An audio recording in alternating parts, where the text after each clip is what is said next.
Хөрхөн охид trap сонсон. Trap сонсон, trap донсон. Түүний сонсдог хөгжим дур булаан. Дагаж дуулан дур булаа мууруулаа.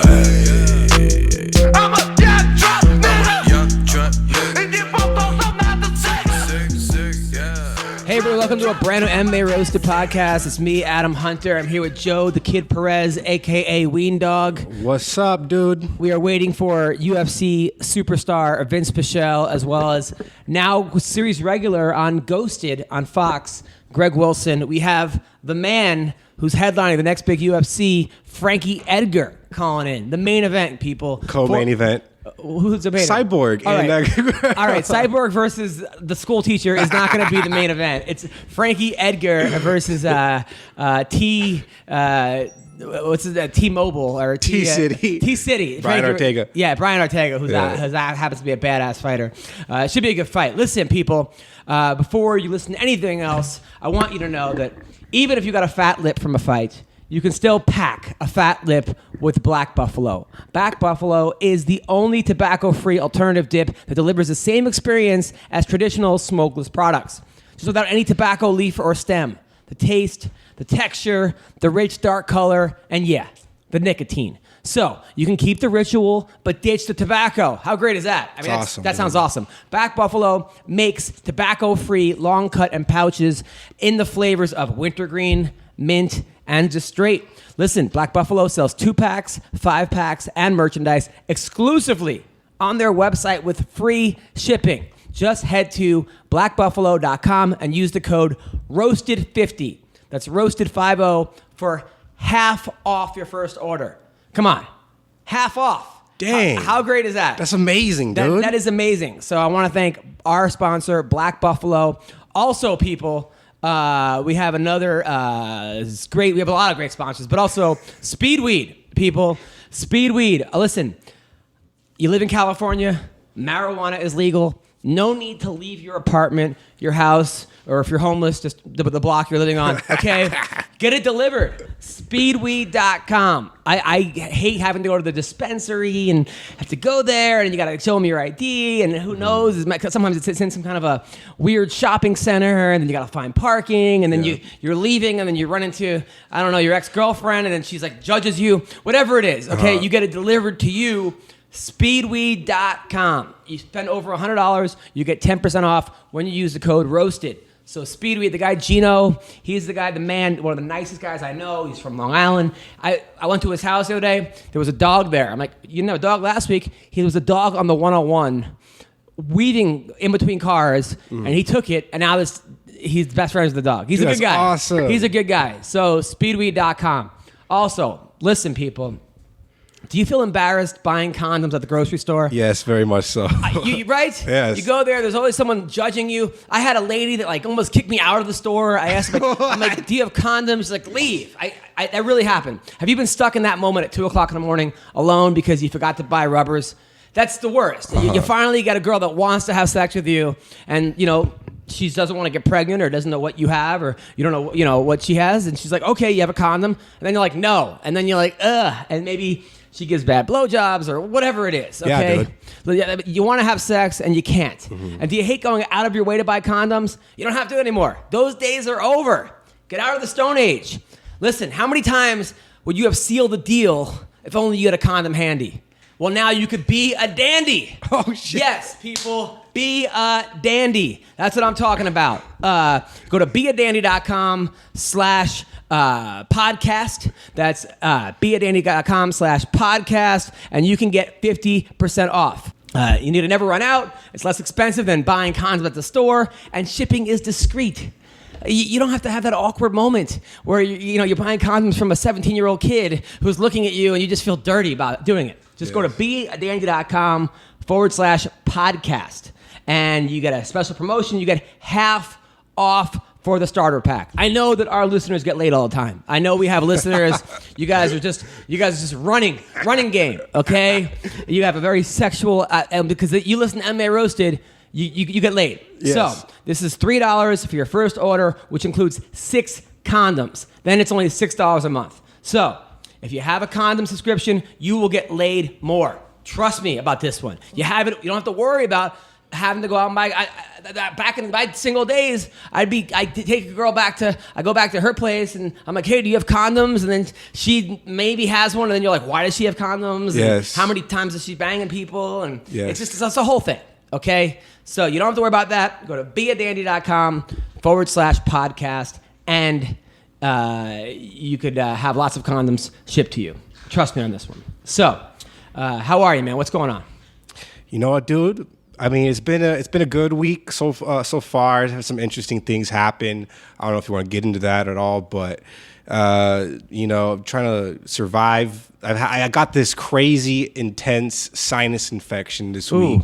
I've had a pounding headache every single day. Well, I'm so happy you're here. I know, man. I mean, I got to do what I got to do. It's President's Day. It's a beautiful day. Yes. It's a gloomy day out here in LA. Yes. The schools are closed. My school actually did not close, but my teacher canceled my later class today, which is why that's a good teacher right there. Yeah. Awesome. Cool. Now, what are you going to school for? I go to school for multimedia production, which means I am learning how to create content in fields such as television, film, movies, internet, YouTube videos. Look at you. Podcasts. Nice. You know, I mean, I really don't even know what the major is about. I'm just guessing that's what it is. Do you know how to edit yet? Like videos? Yeah, I use Adobe Premiere. But the thing with these film classes in college, they're so vague, dude. You have to take these ridiculous like feminism and film classes. It's like, who the hell cares about this bullshit?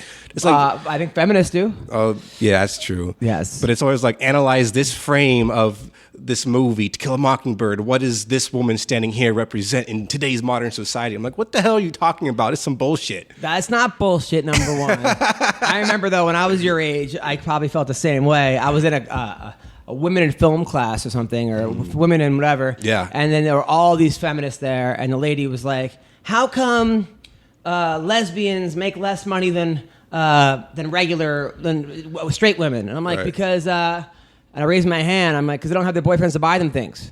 And everyone got mad at me. Everyone, I think I pissed off the entire class. People were booing me. But yeah, that was pretty much my first and last class there. So anyway, we're waiting for Greg Wilson. Let's wait for the rest. Okay. All right, so the Greg Wilson just showed up. We got all our sponsors out of the way before you got fun. here. Excellent. Yes, we're now sponsored by a condom company. Of course, it's a little late for that, ain't it, pal? Condom company, marijuana, and tobacco. So God, it's right. It's the life. yeah, all the life. It's the MMA Roasted life. Yes. By the way, so Greg, since you've been on the podcast, I got cookies for you. By the way, I appreciate this. It's just they're right in front of me, and I don't want to be. since you've been on I don't want to talk spit right I'll all give you the over Thin them. You Mints, know what I boy. mean? So Like, since last, you've now you were working on a game show. Yes, You were writing for a called game Funny You show, Should Ask, which yeah. you tried to get me the job. Yes. Right. So I gave you the jokes I wrote, which were great. and then you were like, "Okay, this is one better." And then the feedback I got was, "They're too much like Greg Wilson's jokes." It was. I know. It was so. I was like, It was so ridiculous. Like, I was like, okay, so my jokes are too much like your best writer's jokes. So Yeah, like, well, why would you not want to? I have no idea, dude. But- It makes no sense. But it's okay. I know. I've been there longer than anybody, but Now, are you still there? I am still there somewhat. But then you landed a series regular. Yes. So you're a castmate on a Fox series. Yes, called Ghosted. Which is with Craig Robinson. With Craig Robinson and Adam Scott. Congratulations. Thank you very much. awesome, It's pretty dude. exciting. It's so weird. Thank you Now, very why much. do you have this other job then? Fuck that other job. Well, because it's only so many episodes. How many- And then when 6 it's done, episodes? it's 6 episodes, the last 6 episodes of the season.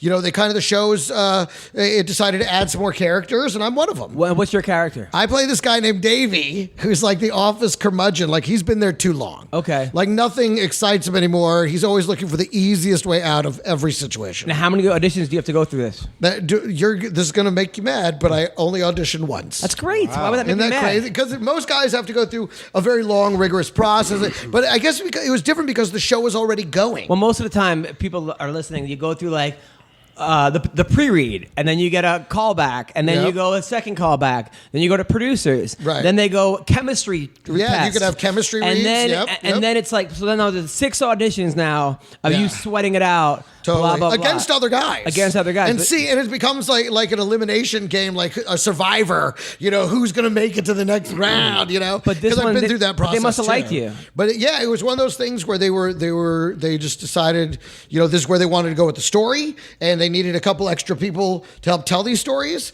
And so, it was about finding guys. And it just happened. I don't know if everybody was that quick with them, you know what I mean? And how often do you have to rehearse with the castmates and stuff? We rehearse it right before we shoot it. No way. Yeah. And now, how good are you with like memorizing lines and stuff? I'm great at it. Okay. Yeah, it's like nothing for me. And you get the script how long before? Usually we get it like on the Friday, and then we start shooting it on Monday. All right. So, Yeah. so do you stay in the weekend? Because I'd be in the weekend all weekend working on my stuff. I often forget to read it all over the weekend, and then I show up into my trailer and I start rereading what we're going to do I'd that be day. so terrified. No way, I'd dude. be You can't be terrified. Dude, this is what I was born to do. I'm having the time of my life. It's so fucking great. I show up, I read it, I understand. I'm now, if it's, something, and that's the other thing. I'm not the star of the show. I don't have the big monologue. You got a couple lines. I got there. a couple lines here and there. Although here's the thing, guys. Like, talk about being on this show. The way it's configured, like it's like a paranormal office, and so I sit directly across. Like my desk is I face Adam Scott, and then Craig Robinson's directly to my right. So I mean, no matter what they're doing, I'm kind of in it. So when can we watch the show? It starts, I think March 25th. I think is when it starts. And I was telling him, I'm like, you know what, Greg Wilson, like, not only are you my friend, like one of my best friends, but I'm happy for you because I know how hard you got fucked on the America's Got Talent thing. Yeah, boy. So that I'm was like, tough if down anyone there, deserves down a my break, hands. it's you. Thank So you, brother. And not just getting. I mean, we all Yeah, get. but I was screwed telling him over, even but- that, like you that movie with Paris Hilton. Yeah. And I was like, this was the big one. We all got out of the boy. It's so funny because that was when like you would just change like what your line was on MySpace. Yeah. This was the MySpace days, and that day I changed my whatever it was profile line to say my ship came in and promptly sank. Yeah, well- because that's what I'm happy for you, man. Thank you, brother. And I super and you work appreciate it. every night of the week, so it's not like a guy who has not paid his dues. Thank you, we've been brother. doing this for a long time together. You know what's funny is I posted a thing about it on Facebook, and it did like over 1,000 likes. Yeah. Okay, which my stuff normally, I'm not famous. And this wasn't like for public consumption. This was only amongst my Facebook friends. And some of the people were commenting, they're like, I've never seen anything get this many just friend likes, that isn't like viral in some way. And it was because it's nice. Everybody was like, Greg, you've been sitting around working at this for so long without getting the big break. And so to get something like this, everyone was really happy for me. And that kind of, Well, because it's really someone nice. like you were happy for. Other people were, I'm not so happy. I'm like, you know what? Honestly, other people, I'm like, because I see you. You're with me at the fucking dime bar. Right? Yeah. You're with me. And that doesn't change, And you're really. you're with me. But that does for a lot of people. A lot of people, like, they just do the, I mean, there was a comic recently did a show, and this person, she has her own TV show and this and that, and given to her.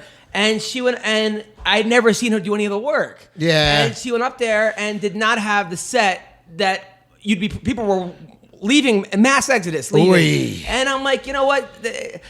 Look, there's some kind of comedic justice to that, because you can't actually fake the work. You can't fake the effort. You can't fake the gym time.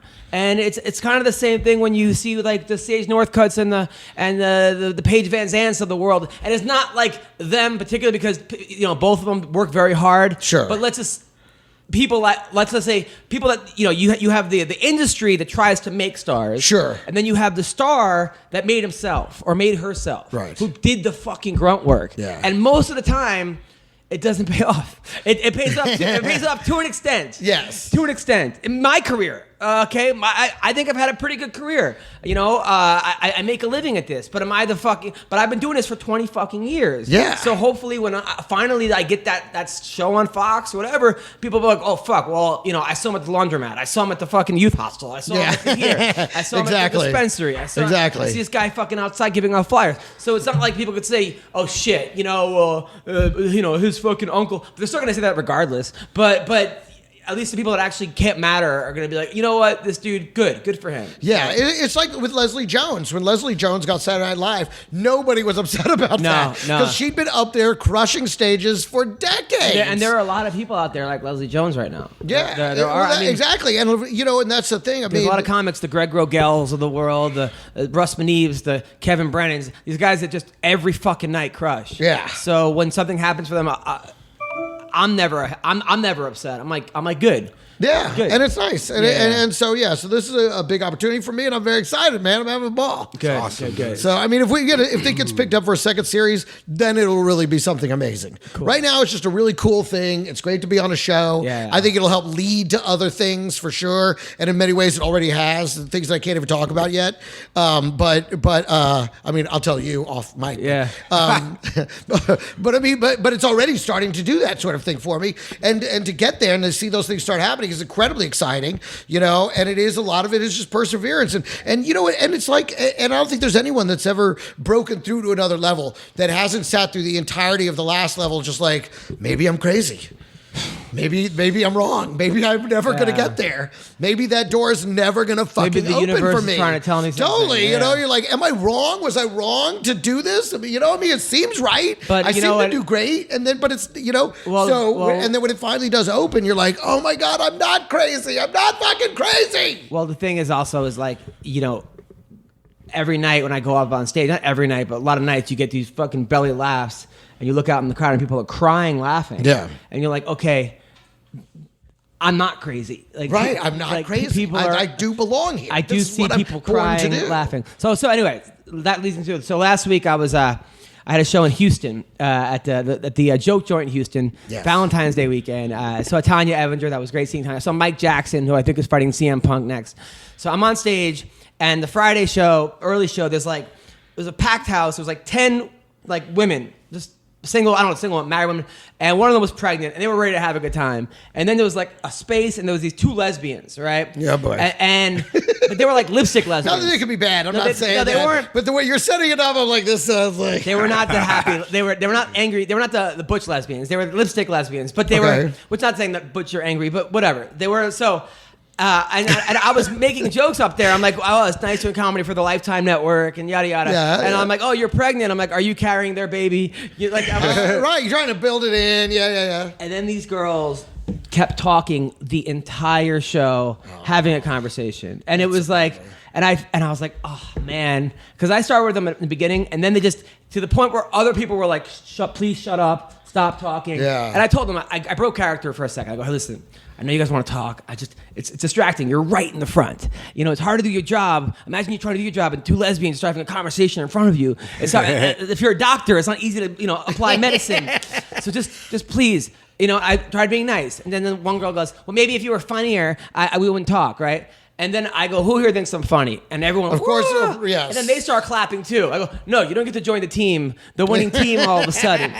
So then finally, finally the girl gets up to leave, and she's stumbling out. So then this black guy, comic I know, took her and started carrying her out. I'm like, oh, look, what is this, Bill Cosby Jr. here? You're like, Oh, no. and he took her to the bathroom. It was just like she threw up.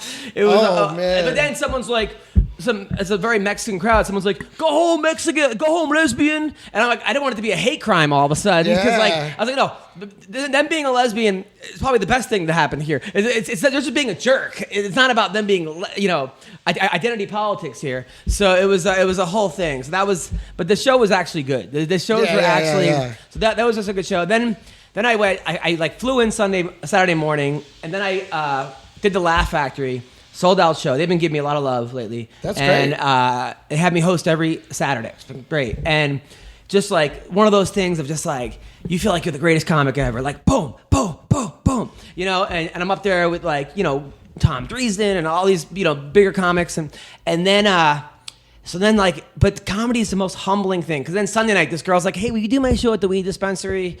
And I'm like, and in my head, I'm like, I know I shouldn't be doing this fucking, what am I doing? But you can't help saying yes. Right. So You're the worst, too. You still say yes to everything. I know. I do. I mean, I'll do some shit gigs, but then I'll see your name on it. I'm like, the fuck is he coming down here for? Of course, you needed way less than I The weed needed. dispensary show is the only show you want to go up first in America. Completely. Absolutely. Everybody is baked out of their fucking mind. People think weed shows they got to be the best. People all just, ha. No. They're good for 30 minutes. And then they just start sliding straight down. And they get really tired and just droopy and they can't react to anything. I even told the crowd, I'm like, I think you guys think you're laughing on the outside. You're right. That's exactly right. And they are. They're just like looking at you like, yeah. Right. Like they lose the giggle. The giggle goes fast and it turns into a deep, deep stone. Yeah. And it actually is not a great show. Have you heard of that room? I think it's in Canada where it's like a hot box room where everyone it's a small room, maybe the size of this apartment, but everyone inside is smoking dope and it's just a massive hot box and there's horror stories. I was high being on stage. I was going to say, this room is kind of like that. Really? After 5 minutes on stage, I was like, yeah, because everyone's smoking. They're like doing like dabs and shit. Yeah. Oh my so the God. air is filled with brutal weed smoke. So that was my weekend, and then of course the wife's pregnant, and Dean McDermott came through. Dean, Tori Spelling's husband, Dean. Oh, sure, okay. Super cool guy. Gave me all this baby stuff. Oh, that's awesome. Up, strollers and this and that. So thank you, Dean. I watched the fights with awesome. Dean. Stylish too. Huh? And his 5 kids. Did you watch the fights last night? I did. Okay, so we're talking about the fights last night. So it was pretty funny. So we're watching. It was me, Dean, and their friend who's like a stylist, like very, very gay, super nice, and during Cowboy Cerrone's fight, Cowboy hit Yancey. I'm like, wow. I'm like, that guy's on Queer Street. And the guy goes, what does that mean? And I go, no. And then all of a sudden, Yancey's on the ground with he goes, is that because his legs are in the air? I'm like, no, it's not an actual. I'm like, no, I think the term was made before the word queer was used as a gay. Because when I didn't even think of Queer Street as like Gay Street. I just think he's on Queer Street like he's but it's one of those pieces of lingo that you should retire. Really? I never. Don't you think? I hear Rogan's. I hear people say it all the time. He's on Queer Street. I never thought it was a derogatory. He didn't get mad. He laughed his ass off. That's good. He's like, I love that street. I'm like, no. I think you're thinking of the corner. So that was so anyway, Yancey versus Cerrone. Good scrap. I was surprised. I thought Yancey might have taken it. Obviously, I was wrong. I didn't know. You don't know how much Donald had last. He was on a 3-fight losing streak. It was weird seeing how much respect they gave each other. Like the hugging. Yeah, there was a lot of friendliness in the middle. Then he went out and hugged his grandma at the end and shit. It's just like, and then she gave him cookies. Yeah. It was she made a little sweater for him. It was crazy. I don't know. I don't know if I like if that's like a trend in MMA. I'm not sure that's the trend we want to go of like everyone's just best friends. I mean, you know what? On the one hand, I'm glad they're not trying to make it into a fake, wrestling rivalry when they're actually friends backstage. Yeah. I think it's okay. Now, if that becomes a thing where everybody's fucking, it's a love fest, it's like, hey, easy, guys. Some of you should fucking hate each other. You're trying to knock each other out here. One of the funniest ones ever, though, was the fight with, who was it? It was the guy that Brock Lesnar beat. It was the huge Heath Herring when the guy in Pride kissed him before the fight, and then he knocked him out. And he knocked him out before the fight even started. Did you ever see that fight? No. The kiss on the lips? Yeah, he gave him a kiss. Yeah. While they were like nose to nose, and he just punched him, and the fight was over. Nice. So what does that count as? Is that a no contest? Disqualified. Yeah. Like what? That was the craziest thing I've ever seen. Still satisfying for the crowd, though. Really better than a lot of those fights. So Yancey will be back. I think that just Cowboy he's just been around too long. He's just too experienced for Yancey, basically. I think he was. I was a good fight. The Derek Lewis fight. Derek Lewis has got to be the most frustrating guy to be a trainer of because you see how much natural talent he has, where he does things technically wrong. Like I remember he was on the ground one time. Stan was calling with one of his fight, and the guy was on top. He just basically stood up with the guy on top of him, like a mummy or Dracula or something. And then Stan's like, "That is everything wrong. He just did everything wrong, but it worked. But it worked for him." Yeah. And he's one of those guys that has natural athletic ability, but because of that, he sometimes doesn't get in the best shape. He looks overweight. He was losing that fight. He lost the first 2 rounds. I'm like, I even said, I'm like, he needs a knockout in the third, and then he gets a knockout in the third. But then he's so charismatic that he tells his wife, I'm going deep later, and like he starts humping the fucking ground. Nice. That you're like, you love him, but he's got to, yeah, man, it's just one of those things where almost having too much natural ability has hurt him. It's like that comic who's good at impressions. Totally. And so he doesn't write decent material. Yeah, or good at act outs. I mean, how many... He just has big energy and he's super charismatic. So the writing's never... Well, it takes him a long time to realize the writing has to come up because they're able to ride that charisma for so long. It happens a lot of times. I mean, they're but they kill every night. Right, because the charisma is unstoppable. And that's kind of what Derek Lewis is. It's sort of, he has all those natural gifts and he's charismatic, but to the next level, like the next level, that guy in the third round is not going to get caught. Like the guy who's winning up 2-0 is going to realize the only way this guy is going to beat me is by catching me with a punch. So I'm going to coast or wrestle him or take him down. Unfortunately, Tabara is not that guy, but it's just frustrating because you see how good he can be because of all the natural potential he has, which is... I like that Curtis guy. Oh, he was on the podcast last week. Oh, was he really? Curtis Millender. I love it. He's like courteous Curtis, but then he starts talking and he really is just like, well, I thought that was very good. It was a good fight, very solid. But he almost learned a bad lesson, which is do not celebrate until the fight's over. Yeah, no kidding. He pulled up like, over. Oh, not over. Yeah. I've seen that happen. I thought that Jay Heron versus Ben Askren. I think if Heron had it in the 5th round, dropped Askren and started celebrating, that would have been the loss on Askren's record. I don't understand these guys think it's a boxing match. Like, you know what though? I think that build is the future. It's the John Jones build. It's the longer but still with power. Yeah. You know, because usually you think of the taller guys, they're skinnier, so they're not powerful. But if you can be long and have power in that weight division, it seems to be like that's a really unstoppable physical formula. Curtis is a good guy and nice guy, and he's been around for. I talk about a guy. I mean, he had like 2 losses in Bellator, a loss there. He's not. Okay, so Vince Pichel just texted me, hey, fuck, man, my bad. I'm sick as fuck in bed. I'm not going to be able to make it. I'm sorry, dude. Wait till like we're almost done recording the podcast. It's okay, brother. Feel better. Wait, didn't Curtis knock him out with a knee, though? Yeah. He did, but that first round An he dropped inside him. knee. Yeah. Oh, yeah. He dropped him and started celebrating like an idiot. And not an idiot, but a guy who's... That's not the time to celebrate. You celebrate when the fight's over. When the ref says the fight's over. And there was a lot of weird officiating throughout the night. There was one time in the Sage Northcutt fight. I thought Sage lost. I think people... Oh, I think so too. They propped him up again. I was loving watching that Frenchman beat up on him. He hurt him. I mean, he did more damage. He got the takedowns. I don't see where Sage won. Especially with those shitty takedown attempts, that was embarrassing. Like, dude, you need to study your jiu-jitsu a lot longer because... Well, he's got Team Alpha Male. Is that good wrestling? But I'm not sure if Sage has that mean streak in him. And I don't say that. And I just think sometimes, like, you see it in their eyes. And he's a tough kid and he's a fighter. He didn't quit. But sometimes you see that, like... John Jones is a mean motherfucker. Yeah. You know, even Cormier, they just have that thing in them that makes them really want to hurt people and win fights. And I'm not sure if Sage has. What do you think that's called? What is that? Abandonment issues? It's something. Abuse, maybe? It's something deep. Because that's what it is for comedians. A lot of us, it's abuse, abandonment.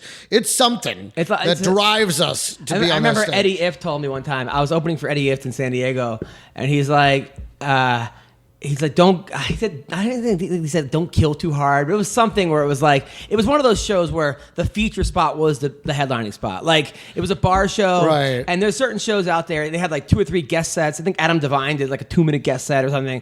And it was one of those shows where that was the spot you want to have. And I remember Eddie saying to me like, "Don't kill too hard" or something to that extent. And I got getting that laugh, and he goes, I looked in your eye, and you were like, fuck this. And I made it so fucking hard for him. I got to give Eddie credit, because the next week he brought me again somewhere. He's like, open for me again, and he killed. Like because Eddie had a tough time that one time. But he did one of the funniest things I've ever seen a comic do. He goes... it was one of those sets where everyone just breaks out in fucking conversation. No one's even listening to you. And I've seen comics go up there and just just do their act as if no one's even, just give up, basically. And Eddie's like, fuck this. I'm not leaving till I get a standing ovation. And everyone stood up. And then that way he could say he got standing. He'd be like, hey, I got standing up. That was one of the funniest things I've ever seen in my. Eddie sometimes says shit like that, where he was like, remember Steve Byrne was on stage and they were like roommates, but they didn't like each other, and Steve was on stage and Eddie came in with a newspaper and started reading it. And Steve didn't know who the fuck was in there, and he's like, "This is a weird crowd. Somebody just comes and reads a fucking newspaper." And then Eddie's fucking his intros were like, He could be such a dick. I love that guy. He goes, "This next comic was in Montreal during the Aspen Comedy Festival." Like, and then he goes with Steve Hofstetter. He goes, "You've seen this next guy in your inbox."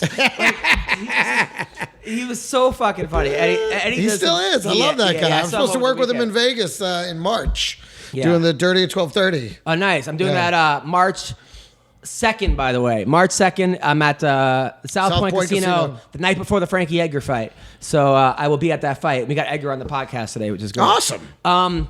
So Sage Northcutt, I thought he lost. I don't know. I mean, I like Sage. He seems like a real nice kid, and he calls him Mr. Faber and this and that. But no, the other guy, the Frenchman, you could tell he was pissed. Like, oh my god, like you just why did I come for this? Yeah. You know, I'll say this though about Sage. I think he's so keen on following his coaching that he won't stick with something that's working. Mm-hmm. That sidekick was working. And I felt like he should have just kept doing that because every time he put that out, it was working better than his jab, certainly working better than his takedowns. Everything, that sidekick was working for him. Like, dude, just keep doing that. But there was also a referee where the referee he kicked the guy in the face and he just stopped the action for no reason. Like, they were like... Oh, yeah. I think it was like a toe in the eye or something. But that's not illegal. Yeah. Like, you can't just stop There was some weird reffing going on. Even the Sarah Moras fight on the undercard... Where they stood her up. She's very active. Dude, I was going crazy. I'm like, if she loses this fight, it is that ref's fucking fault. Because she could have put her out. Yeah. She was dropping elbow after elbow. She was doing real damage, staying very active. And then all of a sudden she's like, stand up. Yeah. I'm like, what? Yeah. Like, I mean, and later it stalled out a little bit more at other points. And she lost the fight. And I think she lost. And I was like, this is bullshit. That ref, he stood him up for no reason. It was so fucking weird. It was weird Texas officiating all fucking night. But do you feel that Sage Northcutt is at the wrong camp with Team Alpha Male? Because I feel like everybody at Team Alpha Male is like 3 feet tall and Sage is like 6 foot. I mean, look, he's 2-0 now with Team Alpha Male. So he's getting the wins. Right. That's really all that matters. They're teaching him MMA. He lost to Brian Barberena. He tapped early. He lost to the other kid, the kid that beat CM Punk. What's his name from Long Island? Mickey Gall. Mickey Gall. So, I mean, the results right now are better. Right. So, by the way, we have CB Gold on the line. CB, how are you? Hey, how are you? Where are you today? Right now, I'm underneath the ball sack of Conor McGregor. Wow. How is it over there? Well, it's tough. I've been under here for... Been under here for 6 weeks now. 6 weeks now. Yeah, now I'll tell you who misses me is my fiance. Your fiance. Yeah. Now, have you written her to her or told her where you are? Surprisingly, the Wi-Fi connection is very, very bad underneath Conor McGregor's balls. But it's the only way I can get a look of what I want to get tattooed next on my body. What do you want to get tattooed? Conor McGregor's balls. So you're underneath the ball sack, seeing that you want to get a ball sack. Yes, I'm making an imprint. Oh, okay, that's good. That's Yes. good. Now there you go. Now, how is Conor McGregor, by the way? I can't hear him. It's very muffled. All I hear is a muffled screaming in the background. It's very difficult for me to decipher, but it's going to be quite a tattoo. I'm going to get it just below my nose. Oh, wow. Okay, nice. Now, congrats on, by the way, on getting engaged. I can't believe there was a woman that was agreed to it. How are you? The jury's still out on that part, but Now, did she tell you, like, hey, CB, get a job, or why are you spending all the time autographing people? Did she tell you, like, you should be doing other things with your life? She really understands me, and we're rarely in the same room for longer than 3 or 4 minutes. So that's really what makes it work. Okay, that's good. Time apart is what makes us grow together. Now, does she worry about the dead bodies that allegedly you've done? She only found a few cats. Oh, that's good. Long as it's just the cats, those are the cats. I love those cats. Oh, well, thanks, CB. Good talking to you, and we'll talk to you soon, man. I gotta go. What the fuck was that, dude? No, wow. Sorry, the balls hit me in the mouth while I was talking. I got to get back to making this impression. Thank you, Steve. That was CB Gold. So he's with us. A lot of you guys want CB back on the podcast, and there he is. Now, last week, Joe. So last week, Joe. You lost your virginity? No, that's old news. He's been That's like 6 girls ago. Yeah, So he met a girl. Well, he didn't actually meet her. There was a girl on Bumble. Yeah. That said that she really wanted to see him put his fingers up his ass and videotape it. To which he did. Yeah, of course you did.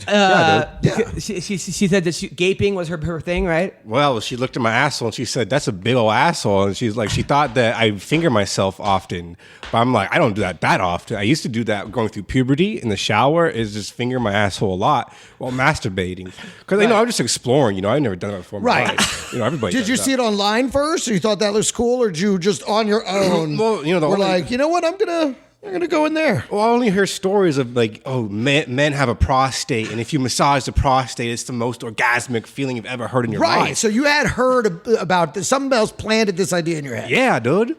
Okay, great. All right. But that was way longer. No, like okay, 50. Was it your priest or? No, I'm not Catholic.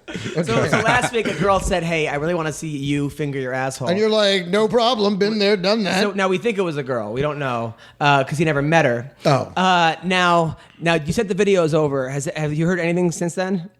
I'm glad you asked this, Adam, because I was like super horny last night. I'm laying in bed, so I decided to message her because she deleted me off Snapchat. Right. Let me tell Greg. So I met her on Bumble, and I sent her the video like 3 hours after matching with her on Bumble because she was freaky. She was sending me all these naked pictures, all these sexy. Oh, so that's flying back and forth. Yeah, this is like instantaneously after matching with her, dude. And so the reason I sent that video. Can I just say really quickly, man, good old fashioned love story. Go ahead. Continue. But the reason I sent that video in the first place is because she said, "All right, after you send the video, you can come over to my my dorm." And I'm like, "All right." She's a USC girl. Yeah. Of course. A sorority girl. Yeah. That's what they the all word want. dorm is all. Yeah, dude. You had me at dorm. Every USC girl just wants to see guys' assholes. On Totally. Snapchat. Oh, absolutely. That's it's their major. So I sent her the video. She's like, majoring in Snapchat butthole videos. "Yeah." So I sent her the video. You're in some girl's thesis presentation about how there's her whole presentation about how love is being destroyed by technology. how men And are be like, retarded. I'd like to just show you one video I got within 30 minutes. All I had to do was send him fake pictures of some girl I found online, and he sent me this. And this was verified. You can see the check mark in the corner that it's a verified asshole video. It's called Men Are Retarded. Yeah. Okay. So continue. So I sent her the video, and after that, she says, "All right, I'm sorry, I don't think you should come over. I'm getting kind of tired. It's like 8 o'clock at night. She's sleepy." I'm like, "All right, whatever." 8 o'clock at night, it's sorority. Whatever. They all go to bed at 8. They all go to bed at 8. So shortly after seeing butthole videos. So the next morning, I go to message her, and I see that she erased me off of Snapchat, off of Bumble. She blocked me on, everything off League of Legends, and I was like, What?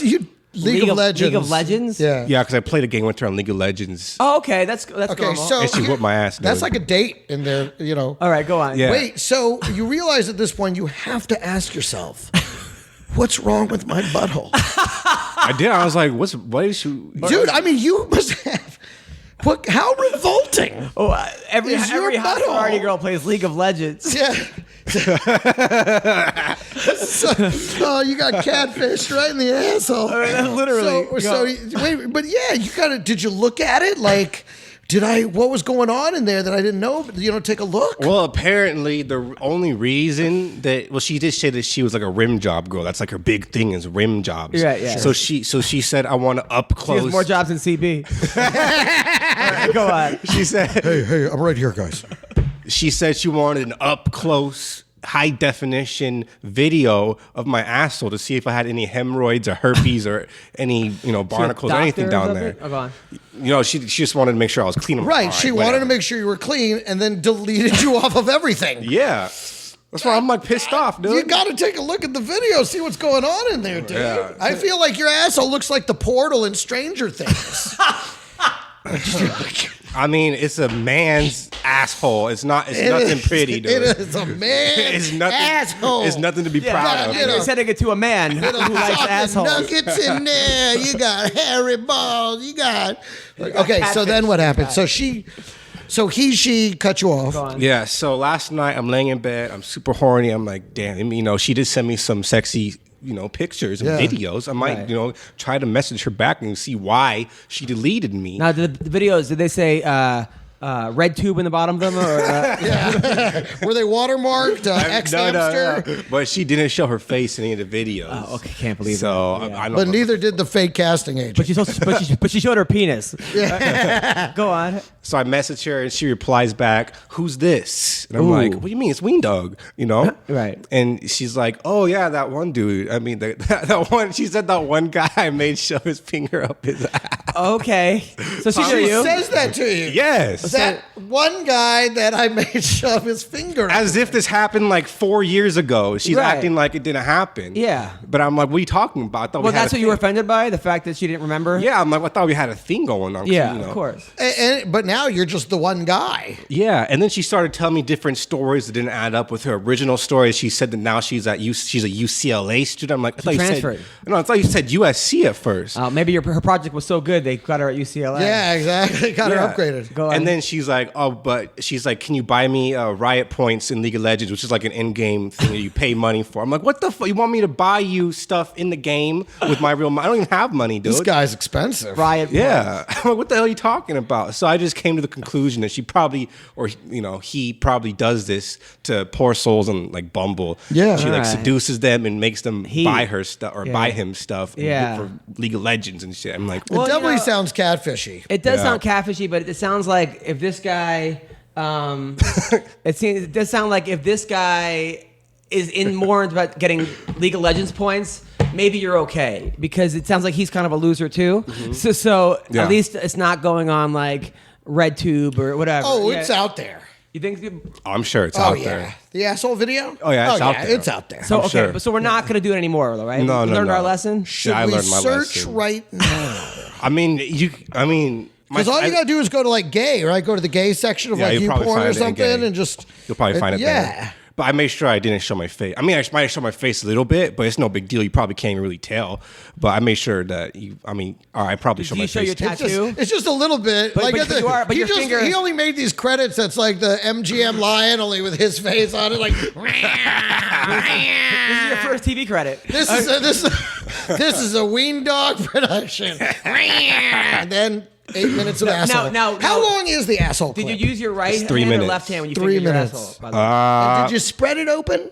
Yeah, I had to. She has a request. She said, "I want you to spread it open, Right. open them cheeks." That's what every girl wants. Yeah. Now, but I'm saying, but you have a tattoo on your wrist. Did that show? Well, probably a little bit, but I had my sweater on. I was wearing a sweater. Classy. I It's a winter themed. was almost wearing Gaping the exact video. same That outfit. was in the next room. All right. Well, that's the Weendawg update, guys. Thank you. So Bellator. You know what though? But that's fun. No, but I did use lotion for lube, but I didn't feel a thing, dude. Nice. So you got that going for you. Yeah. All right. So okay. Where's the videos that she sent you? Let's see some of that. Oh, it was on Snapchat. They're long gone. You know, Snapchat lasts like 2 Yeah, seconds. You so can't they get say, it. unless Yeah. you hack their website, and there it all is. Oh my God, they kept it. Guess what, guys? We were kidding. We kept everything. See what you're missing while you're on Ghosted, dude. No shit, This is where you should be, Missing bro. life. Fuck Fox. This is where you should be. This is happening out Weendawg's there. asshole. Let me see some of them cookies. All right. So let's talk about Bellator. You watch Bellator over the weekend? Yeah, I did. You watch I Bellator? did not catch Bellator. Okay, so Roy Nelson fought Matt Mitrione how was that? in the heavyweight tournament. I thought Roy won. Well, I looked for the first 2 rounds. I would kind of give it to Roy Nelson based on the wrestling, but then Mitrione did more damage. It could have easily been a draw, which I didn't see the 3rd round. Who won the 3rd round? I don't know. I didn't watch that fight. That was the main event. I know I fell asleep because Bellator, it doesn't start till like 9 o'clock, dude. It doesn't start till like 9 o'clock at night. Right. But I feel like, doesn't it air, it records earlier, but it airs super late at What are night. you looking for, cups? Glasses, yeah, where's the glasses? Right there, straight ahead. This one? No, to the left. Yeah, that one right there. Oh, okay. Yeah, I thought that. I mean, I'm happy that Mitrione won because King Mo was cornering Roy Nelson, And if King Mo beats Bader, they would have had to fight. And I didn't want to have to see that because they're friends? They're friends. Yeah. You don't want to fight the guy who's cornering you. Yeah. So I'm kind of happy Mitrione in that guard. I still think King Mo's going to win the heavyweight tournament. You do? I do. I think he's going to beat Ryan Bader, and I think he's going to win the tournament. You think he beats Mitrione too? I do. Mitrione did not look that good in this fight. It looked okay. I thought Chael did a great job on the mic. And then Pitbull won. He looked great. I saw that. That was good. Now, another thing, Bellator's got to stop doing it. Like, I understand that Heather Hardy is a hot chick. She's a beautiful girl, and she was 23 and I was a boxer. But MMA so far, she lost her first debut, and then this time they were getting destroyed online by how bad the technique was. Yeah, it was like I've seen better technique on World Star Hip Hop. Like, honestly, not even kidding. Heather Hardy could be a great fighter one day, and she probably will. But isn't she almost 40 years old? I don't know what she is, but She's deep in her 30s, I think. what it is like I understand what they're doing, but they have so many people that they could put like chewing on. I mean, they cut over the weekend. They cut Georgie Karakhanyan. They cut. They did? Yeah, they cut Man. They cut all these people that are actually good fighters, and they have guys like Ed Ruth, who's an amazing wrestler, who's 3-0. Right. Put the guys out there that are like gonna be stars, and if a girl's 0-1 in her first fight and they stop it, maybe put her back on the prelims or something. But giving these people, it's a mistake. That was. Meanwhile, I almost got to a fight at the fucking gas station the other day. What? So Weirdest shit happens to you, man. me and my wife, we pull up to your get face. gas, and then I put the gas in, and I'm like waiting for it to put the thing, and I'm just checking my texts, and some guy walks over and he goes, "Hey, will you wrap it up?" And like some fucking goofy talk. I go, "Excuse me?" I go, it goes, "Ugh." I go, "Okay, I understand." It was like a minute past what it should have been. But to say, "Hey man, hey," like be nice about it. Yeah. Don't say wrap it up. What are you? Yeah, you're running not a in charge of me. You Yeah. know what? Maybe I'm gonna sit here and look at my phone now. So said to him, I go, "Sir, you don't have to be a jerk." He goes, "Well, you're a jerk." And I was like, man, I think in LA, in New York, that wouldn't have happened.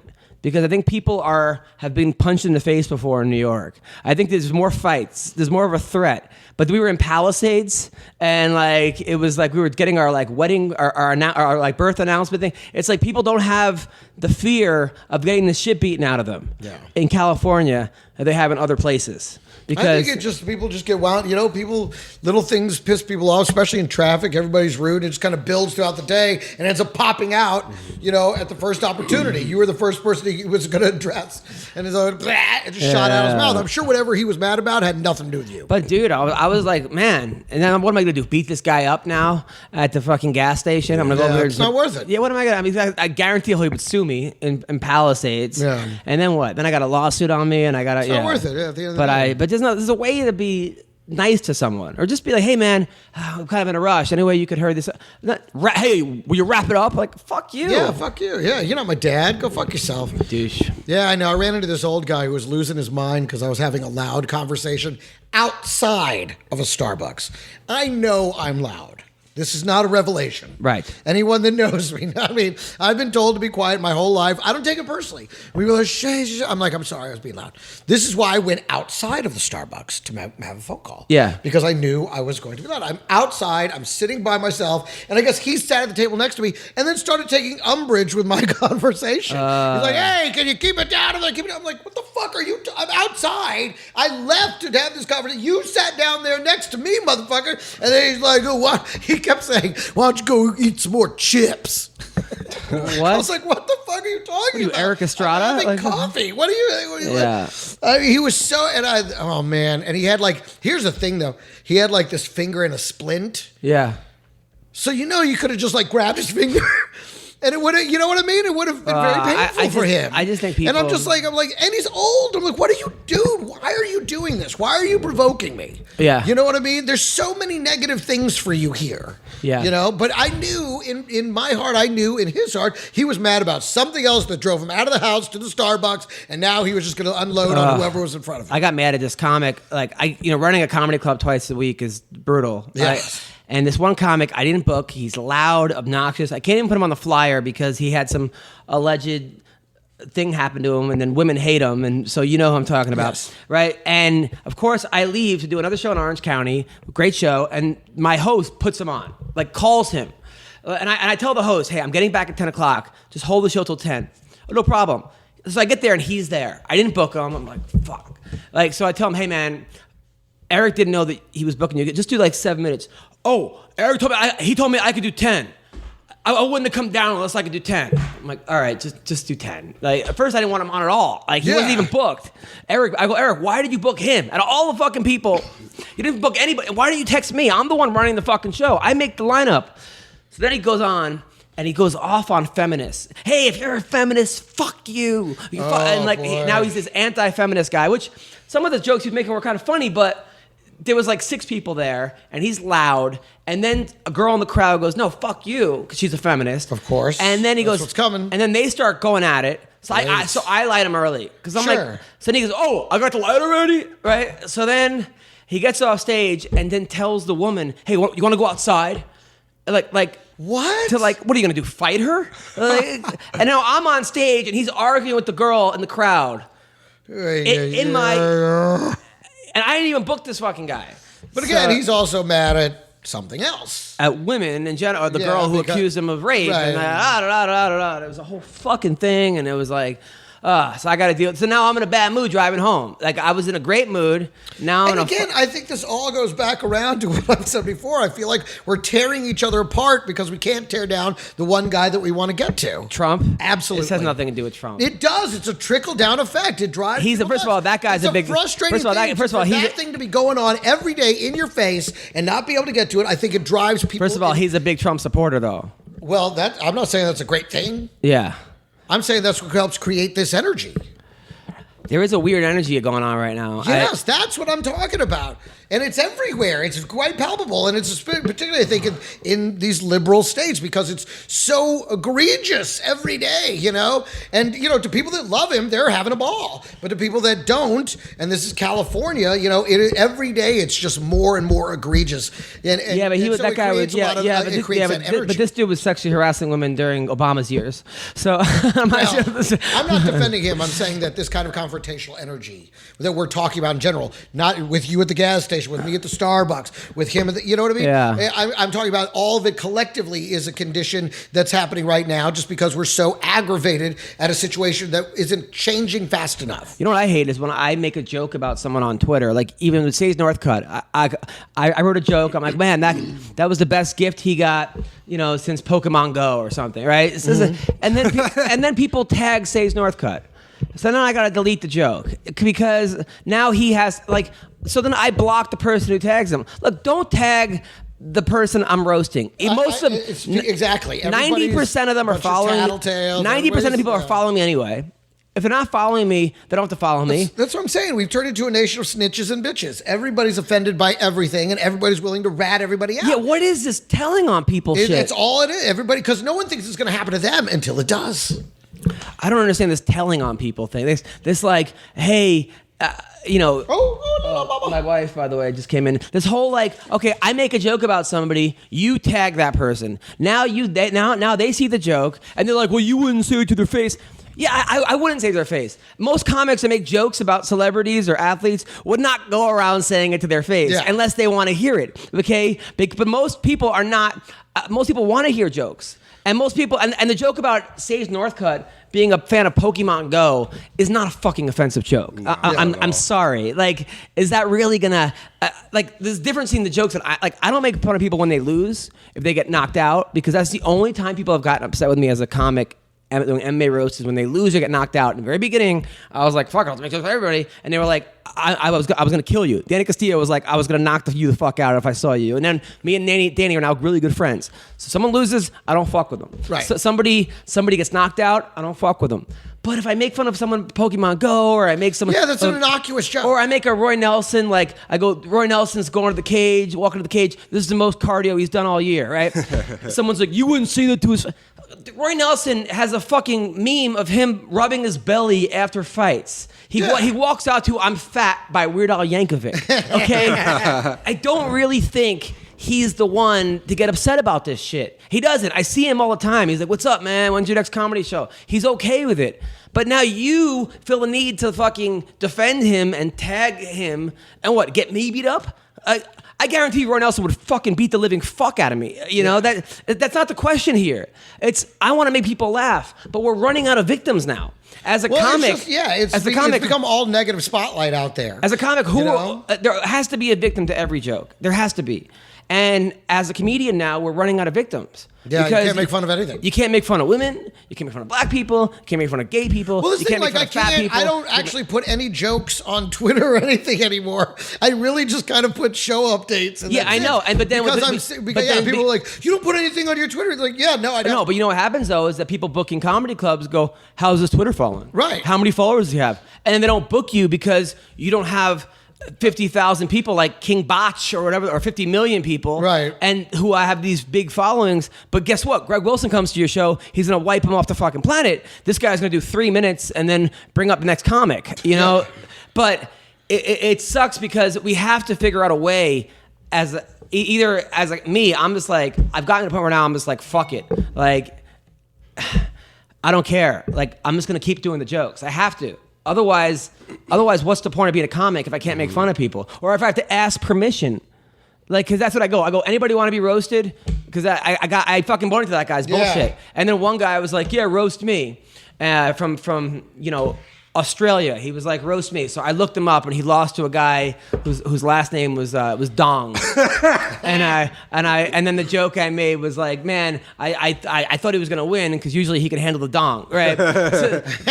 And then someone else is like, roast me. This guy's got like 100. Now I gotta go do research for people. It's just not fun anymore. I don't know. It's tough, man. Yeah, I thought of this joke and I thought it was funny about the Olympics, and I'm like, I wanted to tweet it, and then I'm like, no, I could get like completely flamed by people who just don't like the joke. Oh, you got to start looking. Who is this going to offend? That's all I'm thinking is who's this going to offend, and it's like this is going to offend all these people. Forget it. Like it's like no, I'm not going to do it. You want to hear what I have to say? Come see my shows. I know, but it sucks, right? Yeah. I mean, it sucks, and then like I'm making jokes, and now all my jokes are like considered corny because they're like because you're trying not to draw a bunch of fucking flames. It's wacky. I know. I mean, there are jokes that like you can. I don't know. I'm just like fuck it. I don't care. You want to live in a bubble. You almost have to live in a bubble because if you start listening to people's opinions on things. It's going to be wrong. Everyone's going to be offended by anything. Chickens are going to be offended by why they cross the road. It's just going to be. Yeah. Everyone's going to fucking think of something. You're fat shaming. You're this shaming. Your body. I mean, we talked about that Peter Rabbit. People were upset about that movie because in a scene, the other rabbits are throwing blueberries at him.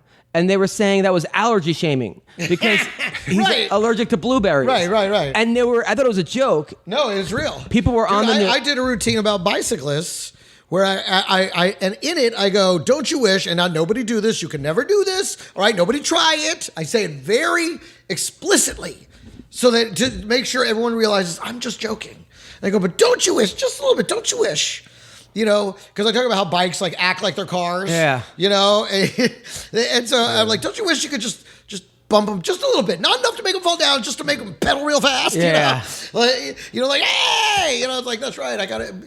So that was the thing. So the video got picked up by some cycling fucking cyclists.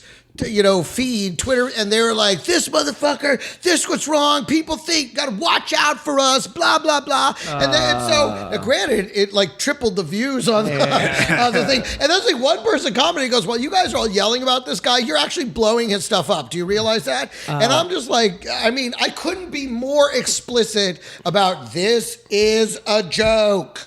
I saw people hitting up. I would say nobody do it. I saw people were talking. I didn't watch the Chris Rock special, but people were saying they were upset because he said, "I want to live in a world where white kids get shot by cops or something." And people were like, "Chris Rock wants to live in this world." I'm like, come on. That's the thing. It's like that's the problem with giving everybody a megaphone You know, everybody has a megaphone, you know, so they're all screaming from the rooftops, you know, no, you know, because that's the thing. There was always someone who was offended. There would always be someone who's offended. Only now all of those people have a voice, and we're supposed to validate every voice as being equal. Like, okay, you're right. We should. I think we're going backwards. We're going to end up being like Saudi Arabia, where if you make fun of the government or the religion, you get thrown in jail. It's just we're going the other way. Yeah. We're going the other way.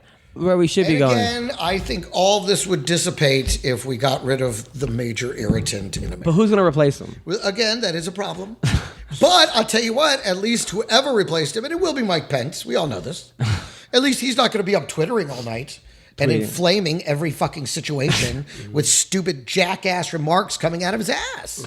You know, I mean, at least he'll piss people off through policy, you know, or something that at least resembles a presidential. Yeah, but this shit was going on during Obama, as far as like the social. That's almost when I feel like it almost started then. I mean, social media. It came with social media. It gave everybody a chance. That's the thing. Later, we've talked about this before. It gives everybody a chance. I should not be able to reach out directly to somebody famous the second I see them on TMZ and go, ha, ha, ha, ha, and tag them in it, and it goes directly into their fucking phone. That shouldn't happen. Yeah. But it does. That's what we got now. I know. Somebody pissed me off. I put a thing on like one of the websites, the last podcast, and someone's like, "Oh yeah, no one cares about you anymore." I'm like, "What?" And then in my head, of course, I'm like, "That's not true. My wife cares about me, and I got a baby on the way, and Greg cares about me, and Joe, and my friends, and everybody at the Laugh Factory." And I'm like ready to write that, and I'm like, "The fuck am I doing?" Totally. That's what they want. They want to know that they got to you. Yeah. You know, and I guess they're teaching kids now. They're like, "Hey, have two accounts. Have one that's your nice personal stuff, and then anything else put into some anonymous account, so that shit isn't attributed to you for the rest of your life." You know, and it's almost like we all, and to be honest, I've been thinking about doing it, about creating a separate account where I can actually put out comedy without feeling like, attack that motherfucker. Yeah, right? That guy's sick. Yeah, but what if that person blows up and then you're going to have to show up? At that point, it'll be worth it. Yeah, it's fucking weird. You know what the best part of the fight night was on Sunday? What's that? Your butthole. Was Nate Diaz going to spark up that joint on TV? That was hilarious. That was so funny. And it was right after the Black Beast. The Black Beast is like humping the ground. Oh boy, I know he does that. Oh, and then he's telling his wife like, "Hey baby, I'm going long tonight." Yeah. And then they cut to Nate Diaz smoking weed. I'm like, this is the best sport in the fucking world. Like, it was like, it was great. By the way, you hear Fergie national anthem? No. Oh, they're saying it was the worst of all time. Where's she? Which one? She did it last night at the NBA All-Star game. And okay. And then they were panning to like the audience. Lay it on the computer so we can hear it. Then they were panning to the audience on the podcast. Let's review. Dude, they were panning to the audience, and the basketball players were all laughing. Like that's the best when the teams are laughing. And it was like, but they were trying to be respectful. Right. You know, it was one of those things where they were like trying to be. Was that the thing where they cover their mouth with their jersey? Sort of. It was kind of like that. By the way, they're cursing their fucking heads off when they do that shit. That motherfucker cocksucker, but goddamn hit me in the face, motherfucker! You get that cocksucker? You know that shit's popping off when they cover their. When LeBron does it, I want so bad to hear what he's saying under that fucking jersey. Also, by the way, the Black China sex tape came out today. Whoa, let's review that too. She's blowing a guy for a minute, and she's giving the worst blowjob in the history. Wait, it's just a blowjob? Yeah, she's giving a blowjob, and she's kind of like falling asleep during it, and like. A lot of people were very offended by how bad the blowjob was. Was it Bill Cosby? No, it was bad, dude. It was really bad. So Nate smoking weed, which is awesome, and the girl behind them is like has a really funny face as well. Let's leave you with the babies. That's so where is this Fergie's Frill National Anthem? Okay, let's see if we can get this. See if we can get it. Is it going to come on here? Yeah. Actress and 8-time Grammy Award winner from Hussey. 8-time Grammy winner here. Fergie. And then, by the way, we're going to get to Frankie Edgar in 2 minutes. So.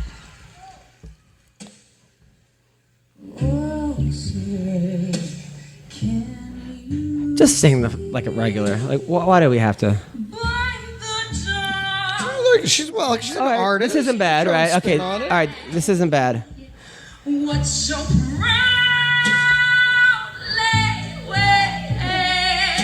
All right. Not bad. She is doing some kind of affectation. Amy Winehouse version. Some kind of bluesy. That's right. And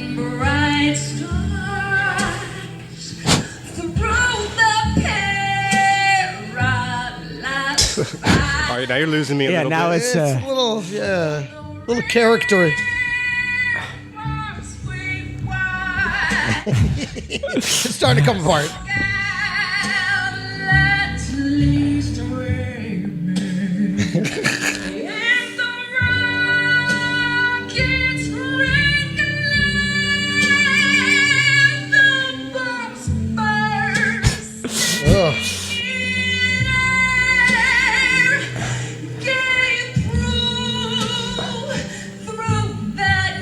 all right. Prue. Now it's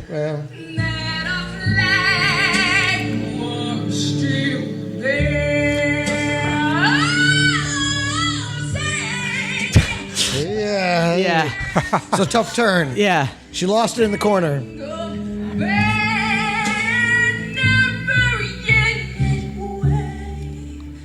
And that's where everybody's head explodes.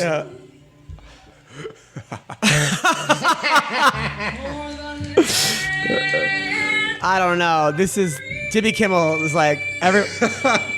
Yeah.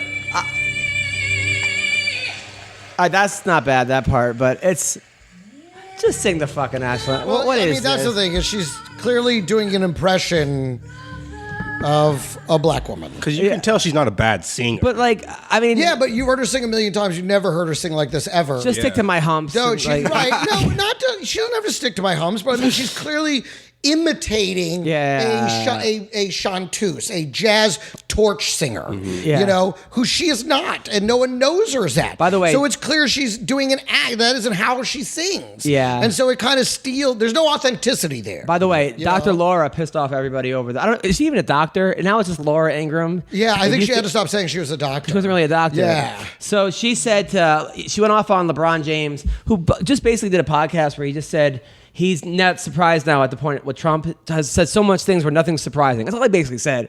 And she said, just fucking, she goes, just bounce the Stick ball. to dribbling, yeah. Just, like, and it was the most like racist shit I've fucking heard. Yeah. And ignorant. And it's like, well, first of all, why should he stick to dribbling? You can't have an opinion because, and I know, by the way, I was just kidding. Well, saying, she's not a politician, Yeah. and she's talking about it. yeah. You know, is she? You know, should she stick to what was it, relationship therapy? I think is what she started out as. Yeah. So, I mean, Yeah, and by the way, my dumb comment of "stick to my humps" reminded me of Dr. Laura's. exactly. Because So you're it's saying not- that, I'm like, no, so she it's can, not- She can yeah, she sing. can obviously sing, It was, that but- she was doing that but- weird, crazy, out of nowhere Yeah, yeah. affectation. It's not like that's her sound. Amy Winehouse, that was her sound. So- You know, this is her deciding she wants to sound this way. So we're calling the great Frankie Edgar. No kidding. This guy. He's the man, the I've myth. lost more parlays because of Frankie Edgar. Betting against him? You Yeah, bet against- you never bet against Frankie Edgar. Hello, Yo, Frankie Edgar. What's up? It's Adam Hunter, Weendawg, and the Greg Wilson. You're on the MMA Roasted Podcast. what's up, fellas? What's up, man? dude? How are you doing, man? I'm doing good, man. I'm going to your fight. 2 weeks. I got my tickets. I can't wait, man. The first time I'm ever going to see you fight live. I'm so excited. Awesome. Make sure to put on a show for you. Dude, have you ever not put on a show? Yeah, I was gonna say, don't doubt it. Has there ever been a fight where you did not put on a show? No, I don't think so. But just want to reassure you, you're gonna money well spent. I can't wait, man. Now I was looking forward to you versus Holloway, which I thought was a really good matchup for you. I thought Holloway is kind of long body type, and like I just thought it was a really good matchup for you. Now you're fighting Ortega. How much did you have to switch training and kind of prepare for him? I mean, not too much. He's kind of a long rangey guy himself. His specialty is more on the ground, but Holloway's no slouch on the ground too. And I mean, Holloway's jiu-jitsu is probably MMA jiu-jitsu is probably just as good as Ortega's. So I'm definitely preparing the right way, and little adjustments, little things that Ricardo and Mark, my coaches, have me doing, but we're gonna be ready. Nice. Now, when Holloway dropped out, what was going through your head? Did you think the fight was going to be canceled? The event was going to be canceled? Talk to me about that.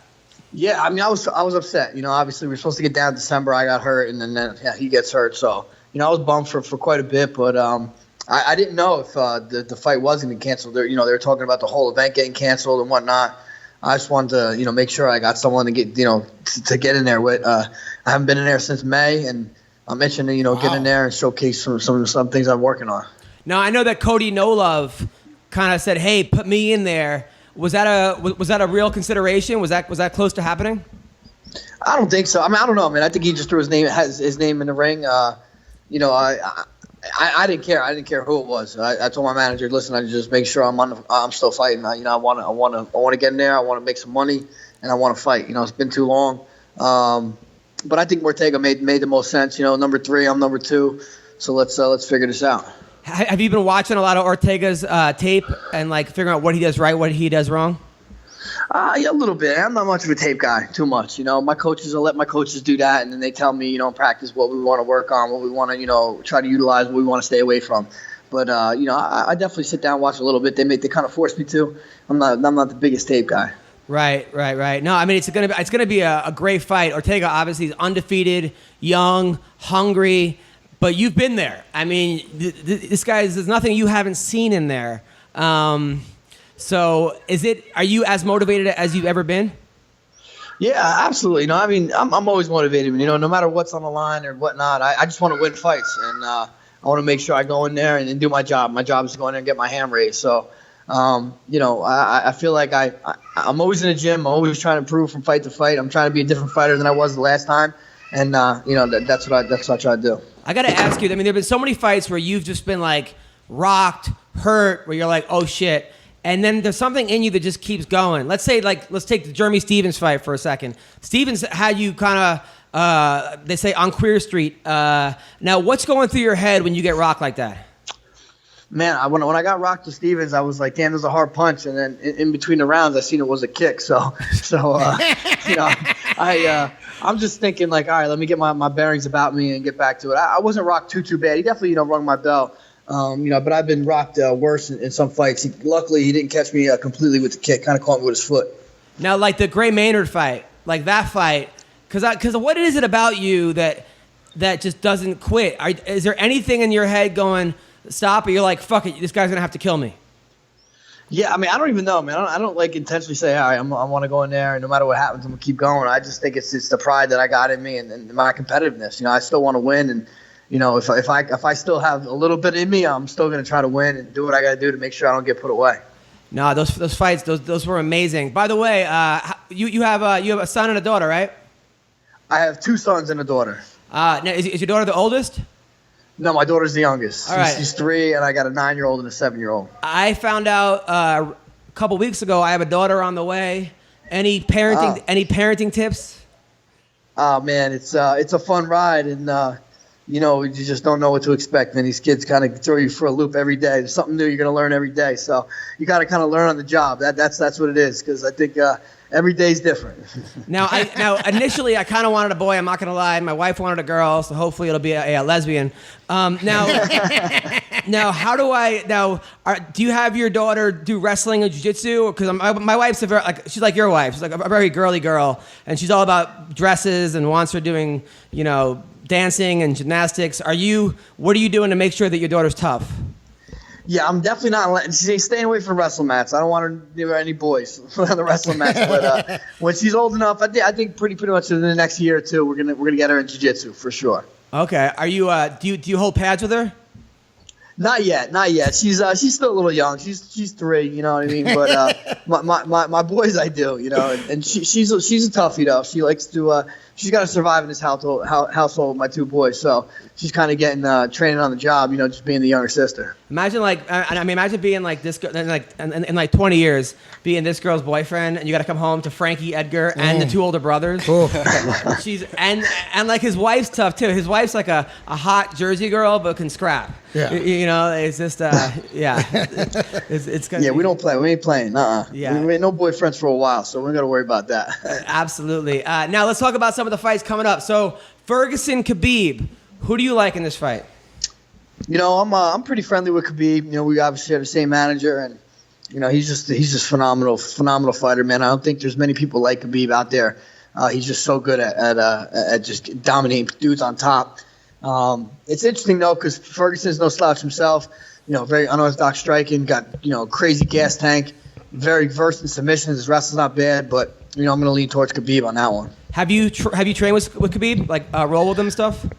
I rolled with him once, one time, probably a couple years ago, and he's as strong as everybody says he is. Wow. Now, do you like rolling with guys that you might potentially fight?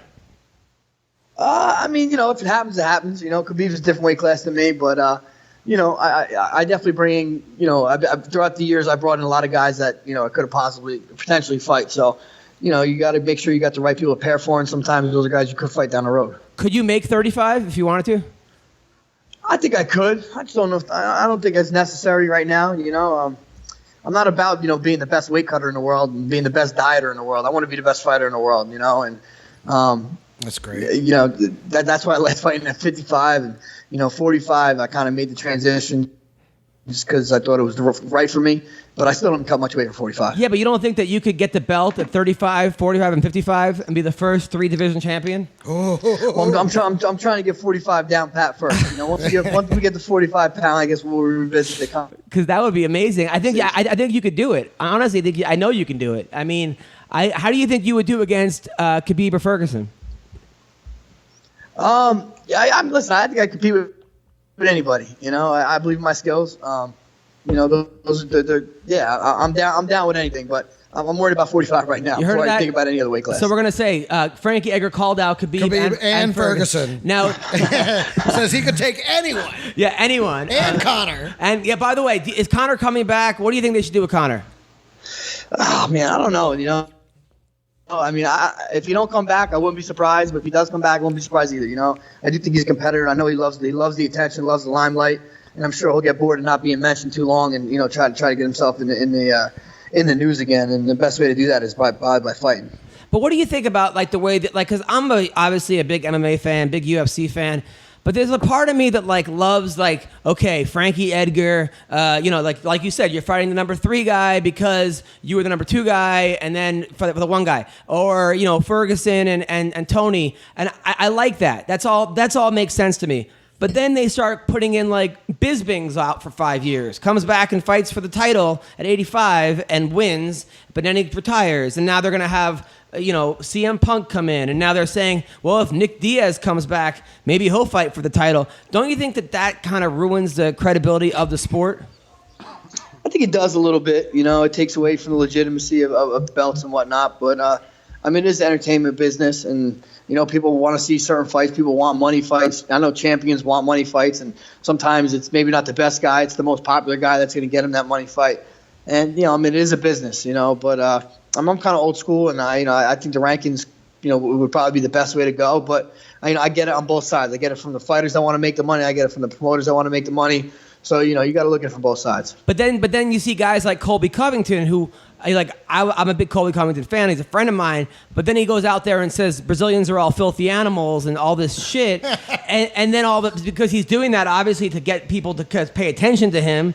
But then next thing you know, it's now he's a caricature of a fighter versus because if he wasn't doing that, well, you only have 15,000 followers on Twitter and you're never going to fight for the title. You understand? It kind of ruins it. Yeah, no, I know that the whole money fight era is kind of making people kind of try to make these characters almost like it's the WWE and everything, and having these promos and this and that, and and some people just aren't that good at it. I don't know. Yeah. Conor kind of changed the world of that, I think, for everybody, but he's actually good at it. A lot of these guys kind of sound lame to me. Yeah, man, I hear that. I'm a Colby fan. I don't agree with Brazilians are all stinky animals. I don't think he needed to do that. There were other things he could have done that would have been just as effective as that. Stipe versus Daniel Cormier. Who do we like in this fight? I don't know. That's a tough one to pick. I'm definitely a huge Cormier fan. I'm also a fan of Stipe though. I think Cormier's wrestling is about as high level as it gets. In the MMA. Plus he's pretty. He was the champion at heavyweight for Strikeforce in the past. He's fought guys as big, if not bigger, than Stipe, and was able to handle them. But Stipe's got some big power in his hands. His wrestling is definitely top notch as well. Heavyweight fights you just never know because someone lands something on the chin, it could change the ball game. But if I had to lean one way, I guess I'll lean Cormier. Wow. Yeah, damn. Shots fired. Now the UFC kind of over the weekend kind of dangled the carrot that Ben Askren might come to the UFC. How do you think he does against GSP if that fight ever gets made? Yeah, I think I would love to see Askren in the UFC, man. I think it's a shame that he hasn't been here. I think people are kind of a little, or at least maybe Dana or whoever the UFC brass just don't want to see him go out there and wrestle guys, to death and whatnot. But he's out there wrestling guys and finishing guys now, and I mean, the dude doesn't get hit, so it's pretty impressive. I mean that's like the, who would win, GSP or him? I think that's like something people have been talking about for a long time, and. I think he's got the ability to maybe make that fight very interesting just because of his wrestling ability where typically George is the guy that has the wrestling ability, but against Ben, I think he might have second hand there. Now, Tom Galicchio did our podcast. He said he was in 5th grade, went to your college practice and took you down. Is there any truth to that? Tom, I don't know, man. We wrestled a lot. He was he was in high school, I think. He was a senior. He started training with me for early on, man. Me and Tom go way back there. He's a crazy individual, as I'm sure you know if you hung out with him. He said he took you down because you were surprised when he was a senior, and then you beat the shit out of him for 2 hours. I mean, I might have gave him that one. You know what I mean? You got to boost kids' confidence from time to time. That's awesome. There was a high school kid. I went to a high school practice. The kid took me down. A kid that I taught in middle school recently. Yeah. I was like, "Fuck, man! It happens. Kids surprise you." Yeah, absolutely. Hey, but at least you taught him, right? So it kind of makes you feel good. Exactly. Well, listen, man. Thank you for taking the time out of your day to do my podcast. I will see you in Vegas. I'm the biggest fan of yours, biggest friend. Give your love to the family. Frankie, thank you so much, man. Hey, thank you, man. Good luck with that baby girl you got coming, man. I'll see you in Vegas, brother. Take care.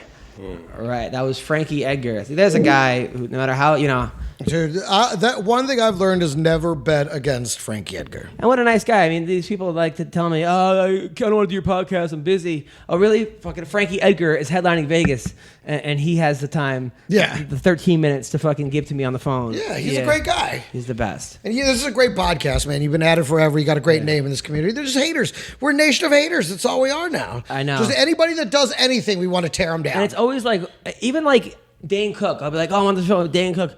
Dane Cook's still alive. Dane Cook this, Dane Cook that. Look, you don't have to be the biggest. Well, to their credit, Dane Cook is a piece of shit. So that's, a little different. Okay, fine. That has nothing to do with anything other than the fact that he's an actual But you know that personal. person. You know that personal. I'm saying a lot of times, it's always like, what have you done for me lately? Right. No, exactly. Not me, man. I like to support people when they're obviously successful, but when they're first coming up. And and all of a sudden, when they're not, people aren't. When the floor drops out of them, too. Yeah, I went and saw Ja Rule, Ashanti last week. Wow, you really are willing to support anybody. Holy shit. I couldn't support it when they were up. It was a great show. That concert was fucking... the best concert... It could have been a lot of fun, The best concert I've ever been to was DMX. I will take... It's gonna give it to you. I'll take a DMX concert over any Migos or one of these Text 9 or whatever the fuck these people are called. Not these people. Edit that part out. Okay, I'll take a.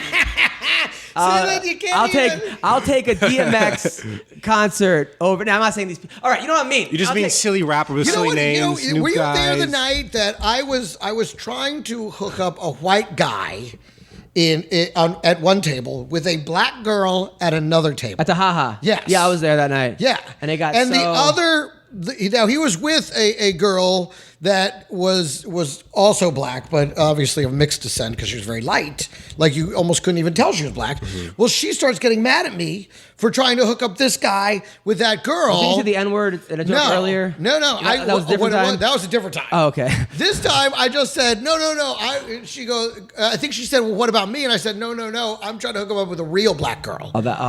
She lost her mind. But that was a joke. You were obviously joking. But she spent the entire time calling me a racist, went on Twitter, was like, this guy's a racist. And now my choices are either apologize or explain to them, how can I be a racist when what I was doing was hooking up a white guy with a black girl, and by the way, I'm black. Dude, at the wrestling tournament I was coaching, the parent confronted me for like getting excited and goes, "You have no class." He goes, "What are you, from the hood?" What if I was from the hood? That would mean people from the hood don't have class? Yeah. Like, what the fuck? Like, you did not realize what you're saying? You have no class because I'm in a lower... Right, because you don't have money, so you can't possibly be a classy person. What? Yeah. I mean, Bernie Madoff had fucking class. Yeah. I mean, what are we talking about here? Yeah. I mean, that's exactly. I was like, I don't want to sit here and try and explain this. So it's like, look, I wasn't being a racist. I'm sorry if somebody thought I was being a racist. All right, so fights this week. We're talking about the fights this week. Let's go back to the Stipe thing. Could you believe he picked Cormier over Stipe? This, again, it goes back to what we said last time. This guy can't get no... He's the Rodney Dangerfield of fucking UFC. He can't get no respect at all. Like, they choose everyone to beat him, and he wins every time. I think that... I think they have a wrestling connection. I think he maybe doesn't want to pick against his friend. Cormier and Edgar, maybe that could be. There's a lot of different personal connections there. But yeah, I just think this is a case where a good huge guy is going to beat a good big guy, because it's like they say a good big fighter would beat a good little fighter. It's not like Cormier is bad; he's obviously the best. But you got a guy who walks around a 250, right, and a guy who should be a 205 pounder, right. So I think Stipe is going to win. Yeah, I think if they were both the same size, Cormier would win. If Cormier was a naturally 250-pound guy who was cutting down from 270 and it was all muscle. I mean, Cormier is like, I'm bigger than Cormier when I sit next to him. Yeah. I sit next to Stipe. He's a fucking giant. Granted, Cormier did beat Josh Barnett. Barnett's fucking huge. I mean, he's beaten, but that was a long time ago. Maybe, Stipe is his next level. Josh was a lot older when that happened. Stipe is a working class hero, man. I mean, Cormier... That guy has the dirt under the fingernails. Cormier knocked out... Could get in there and do the work. Bigfoot Silva, but that was Bigfoot off TRT. I mean, the good big guy... The only the only actual heavyweight that Cormier beat at heavyweight was, I think, Josh Barnett. And I think Barnett was either injured or underestimated him or whatever happened that night. You know who Stipe is? He's the San Antonio Spurs of the UFC. It's not glamorous. It's not exciting. It's not a lot of scandals. Yeah. He's not talking a lot of shit. He just goes to work and fucking wins. But he also knocked out Overeem, Ngannou. I mean, he's beating these huge fucking guys. Yeah, and Ngannou, if you want to talk about power, I mean, if there was a guy that you thought might lose based on, because the other guy just has incredible power, it would have been the Ngannou fight. I think he managed to win that fucking fight. The guy wins every style, every fight. I love Stipe. The only guy that beat him was...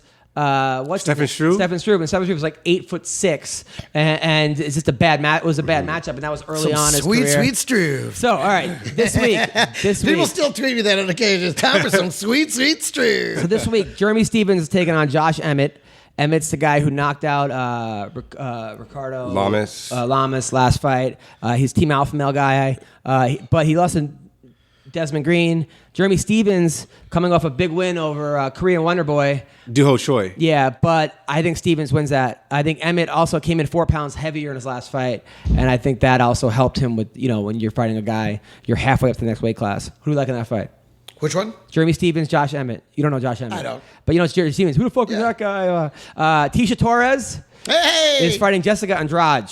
Oh, we know that guy. Fight, dude. I would have to go with Andrade. Yeah.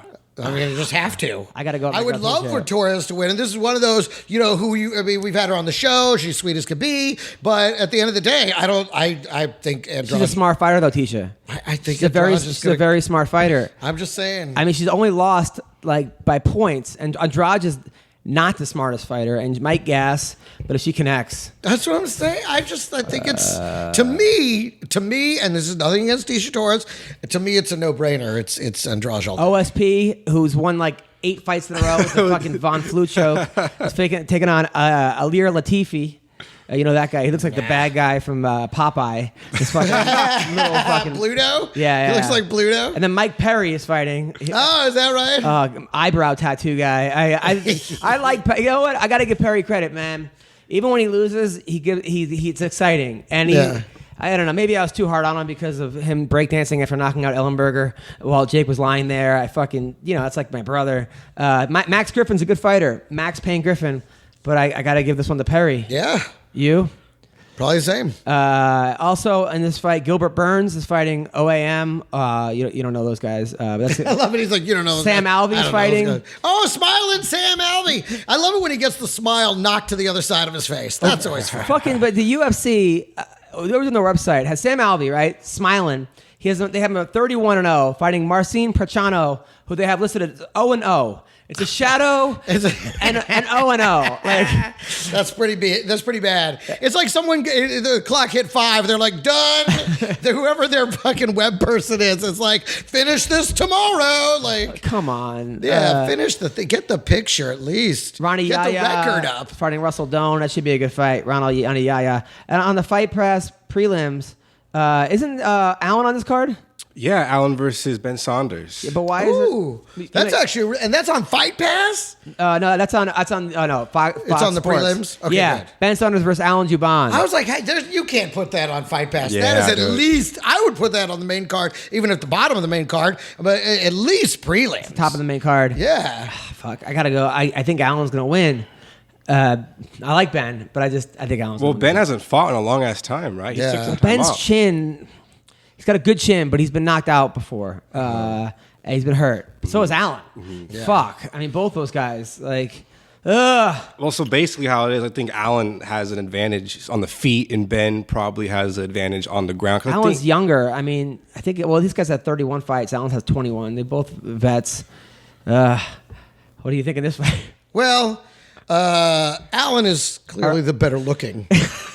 And so I'm going to go with that. I'm going to go with the better looking fighter on this one, Alan Jabad. Actually, usually the better looking fighter loses. Marna Moroz, who goes But by I love Alan, so I'm going to go with Alan. Angela Hill's fighting. Love Hey, her. Angela Hill, she's great. She said she said it, during the Ultimate Fighter, she masturbated so much her fingers got wrinkly. That's what she told me. Right? Wow, nice. That's crazy. That's a a long lot of time. splash. It's a long Holy time to be in cow, the water. yeah. Your fingers get really in I've there. had that happen to me though. Really? Not from Right, let's just let this go. just no, because like sometimes you masturbate with like lotion or something. Sure, yeah. And you just can't come, and you're there for like 15 minutes. What the hell's happening? And Yes, I'm sure that does happen to you. Wait. See, if you don't do it like 13 times in a row before that, usually you get to actually just have an orgasm. No, I switch off with right and left hand though. You do that? Well, yeah, because you have to let the other one go dead under your leg for a while, so you have to give it time. No, sometimes I like going left-handed because I feel like I'll come too quick with my right hand because I'm so used to it. But then I got Right, the right hand really knows what it's doing. Then I gotta The take the- left hand feels like you're on a first date. Yes. Like it's fumbling around, doesn't have good rhythm, doesn't know what you like. But then I gotta take off my wedding ring. And then I feel bad that I'm taking off I'm cheating with the porn person. I'm sorry, honey. I just got to set you down for a minute. Yeah, and then my hand's all full of lotion, and I want to put it back on. Yeah, because you then don't want to set it down in the filth. Yeah, I know. It's a whole process. God, that's and then so I'm like bad. worried that I'm gonna forget my wedding ring, and be like, oh, why you take it off? Well, I wanted to masturbate. I wanted to masturbate with my left hand, but I was at a bookstore. It was all very involved. Yeah. So Sarah McMahon is fighting Oh, okay. our girl. Yay, she's back. What a good ass sweetheart. card. She's fighting the Belizean Bruiser, Marilyn Renault. We had her on the spot. She's like this hot teacher from Belize. Super hot. So is Sarah. God. Sarah, when she gets dressed up, Oh, no, I know. Sarah, first of all, the body's slamming. there's a girl that would just tell you, lie down, I'll take care of it. That's what she's gonna do. Like she's gonna tell you exactly where she wants to. Oh, you're saying she would say that to you? Yeah. Oh, I thought you were saying that to her. I'm like, that No. sounds like you're No. wasting a lot of good resources. No, I feel here. like Sarah's- you just lay there. I'll do everything. No, I feel like Sarah's the girl's like, lie down, get your dick hard. Yeah. Let me work it. I got this. Yeah. I think so too. Yeah. I think it'd be quite acrobatic, right? There'd be moves, there'd be spins. I think yeah. there'd be spins like quick leg rotations, stuff like that. You know what I mean? I don't know if Marion can deal with Sarah's wrestling. I mean, she's got silver medalist in the Olympics. She's a team alpha male now. She's got world class wrestling. That's great. But at the same time, people have accused Sarah of being too nice, where she doesn't really We were talking about that earlier. You gotta Yeah. have that killer instinct. Yeah, but I And think she is very nice. And some people are a lot of these fighters are very nice out of the ring and can switch it on, the second they get in that ring. And can they switch it on? Northcutt, obviously, he just looks so happy to be there. Who does that? Northcutt Oh, I know. is like, this is great, guys. It's super awesome. There's something really off He's with just that guy. so like, this is just great. I'm out of the house. I don't know. Oh man. So anyway, so that's the fight this weekend. That's Saturday night Yeah, it's a good ass card, dude. in Orlando. Yeah. So what do you got coming up, Greg? What do I have coming up? I mean, I'm mostly working on the 2 different shows. So that's what I'm doing. I feel like I have some Can't believe shows you're still taking that job. I mean, you probably go out and get like 20,000 an episode. We're not talking about money. You always do that. You always ask people about their money on the fucking, oh, you won that fight. What'd you get for that? Like 13, 30,000? I can't believe how much money. I can't believe you're keeping that other job. You got to work, man. I believe in working. I don't believe in not working. You know what I mean? So until, you know what I mean? If it were more than 6 episodes, maybe I wouldn't keep working the other job. I know. But as it is, we've it's also only seen 6. that situation. Totally, where it just, and that money evaporates. I mean, you think, because it isn't steady income. You know what I mean? My game show writing job is steady income. Right. You know, and it got renewed for like another 200 episodes. So we're supposed to be writing on this show, you know, for, you know, creating content for it for another, you know, year or whatever. So, you know, so it's a steady job. So unless something comes over and takes it over, like this one did for a few weeks, I'm not gonna. There's no reason to leave it. Right. You know, you don't leave good work. So any shows coming up we can promote? I'm sure I do. Just follow me on Twitter. I put everything on Twitter. I don't remember it. Joe, what do you got? You ain't gonna believe this. But first of all, follow me on Instagram at the Weendawg. Same thing for Twitter too. There you go. The Weendawg. And I want everybody to go on Pornhub and look at the gay section. But and if his asshole's there, you must tweet us that link ASAP. Now here's what's gonna happen. We're gonna get 1,000. Is this him? Is this him? Like thousands of a-hole videos, and we're gonna be like, I don't know, tag him in it too. I don't know. I've never seen it. So be sure and tag us both. If you want Weendawg verification, make sure to tag at MMA Roasted and at Weendawg. And so after you do that, go to iTunes and SoundCloud. Go subscribe to Weendawg Radio. The last episode I just put up is about this crazy mystery, this mysterious death of this 21-year-old girl named Elisa Lam. She was found dead inside the Cecil Hotel's water tank, just floating in there. Was CB graphic in that hotel during that day? Probably. This happened in 2003, so I don't know how long. But it's a crazy, crazy, weird, and creepy episode. Go check it out. You hear that? That's it. So he's doing he does a podcast now where he solves mysteries. Yeah. And there was a girl that was found dead in 2003 in a hotel in the 2013 in like a fish tank. You said the water tank in the top of the hotel that supplies the entire hotel with their water. Now, was there a UFC event and was CB gold? I was going to say, so you're solving CB's mysteries. Is that what's happening? You're following CB around, and now you're like, he's just giving you the clues, and then you solve the mysteries, and he's just like. He's just in the corner, like, follow that lead I gave you. he's just fucking like right behind you going, check the water tank. Who said that? I'm like, God, where is that coming from? All these clues are legit. All right. So that's okay. So that's it, dude. Okay. February 27th, people, I will be at Laguna Beach, California at the Skyloft. That's a Tuesday.